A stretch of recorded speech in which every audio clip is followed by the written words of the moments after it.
जय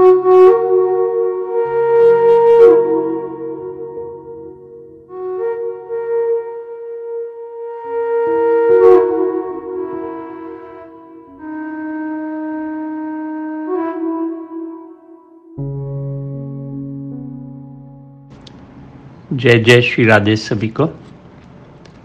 पूज्य डोंगरे जी महाराज श्रीमद् भागवतम के पिछले भाग में सुना रहे थे कि हमें गुरु की शरण लेनी ही चाहिए। वो बता रहे हैं कि नामदेव को भी गुरु के बिना ज्ञान नहीं हो पाया था। श्री डोंगरे जी कहते हैं कि आजकल लोग पुस्तक पढ़कर ज्ञानी बनना चाहते हैं। उन्हें गुरु की, ब्रह्मचर्य पालन की, मौन व्रत की, सदाचार की, संत सेवा की मानो आवश्यकता ही नहीं है। बिस्तर में लेट लेट कर पुस्तक पढ़कर ज्ञानी बन जाना चाहते हैं। ऐसा संभव है क्या? एक बार महाराष्ट्र में संतों की एक मंडली बन गई।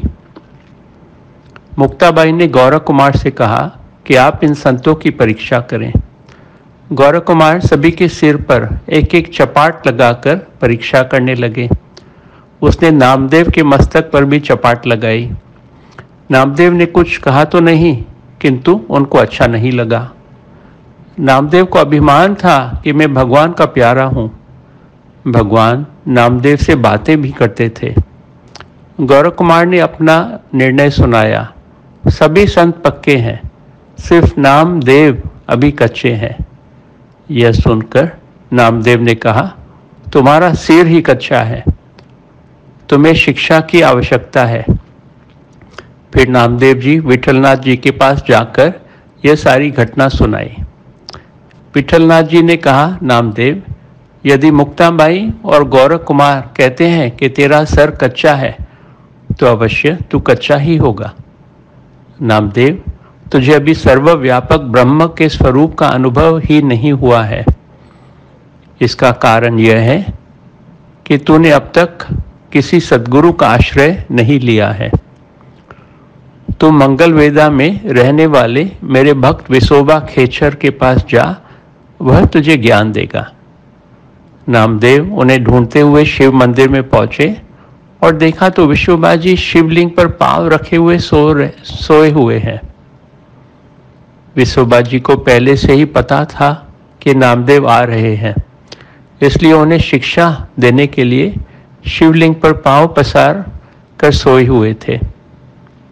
नामदेव यह दृश्य देखकर सोचने लगे कि जो व्यक्ति भगवान का अपमान कर रहा है वह मुझे कौन सी शिक्षा दे सकेगा। नामदेव ने विसोबा से कहा, शिवलिंग पर से पांव हटा ले।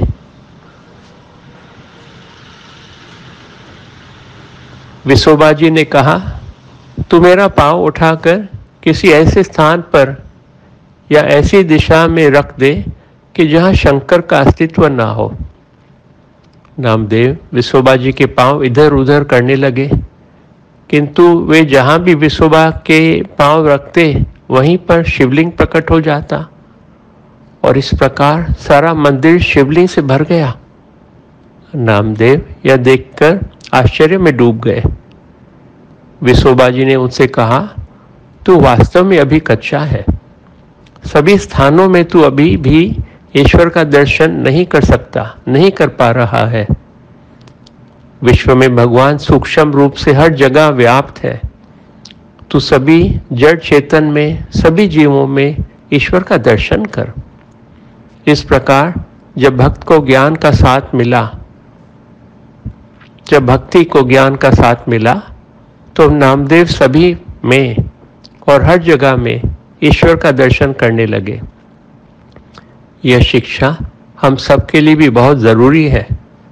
हम मंदिरों में तो भगवान को देखते हैं, पर मंदिर से निकलते ही हम किस में भी भगवान को नहीं देखते।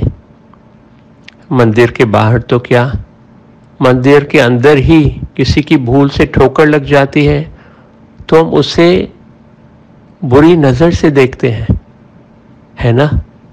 जय जय श्री राधे, जय जय श्री राधे।